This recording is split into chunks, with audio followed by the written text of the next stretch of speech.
সদর মহকুমার অন্তর্গত কাঞ্চনমালা দাসপাড়া এলাকার দিব্যাঙ্গ ছেলের ভাতার আর্জি সরকারের কাছে।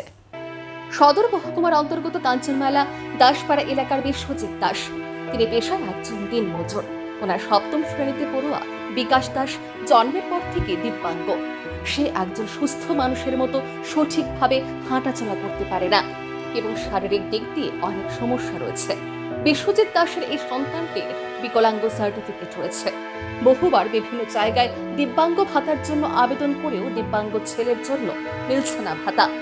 অবশেষে রবিবার দুপুরে দিনমজুর বিশ্বজিৎ দাসের স্ত্রী মণিদীপা দাস সংবাদ মাধ্যমে দ্বারস্থ হয়ে দিব্যাঙ্গ ছোট ছেলের সমস্যার কথা বলতে বলতে চোখের জল ফেললেন।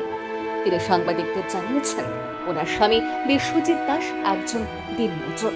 অত্যন্ত দারিদ্রতার সাথে চলছে তাদের সংসার। তিনি জানিয়েছেন, দিব্যাঙ্গ ছেলের ভাতার জন্য একাধিকবার আবেদনপত্র জমা দিয়েছিলেন, কিন্তু মেলেনি ভাতা। তিনি জানিয়েছেন, সরকার যদি ওনার দিব্যাঙ্গ ছেলের জন্য ভাতা প্রদান করত, তাহলে ছেলের চিকিৎসা এবং পড়াশোনার খরচ চালানো সম্ভব হতো। তাই তিনি দিব্যাঙ্গ ছেলের ভাতা প্রদানের জন্য রাজ্য সরকারের দৃষ্টি আকর্ষণ করে দাবি জানিয়েছেন। ওই আডার আর কি হাঁটতে পারে না ভালো করে, আর ওখানে শুরু করার মতন মুখে দেওয়া লুমটুম করে। বিকলাঙ্গ? হ্যাঁ। বয়স কত তার? বয়সের তো 15 বছর।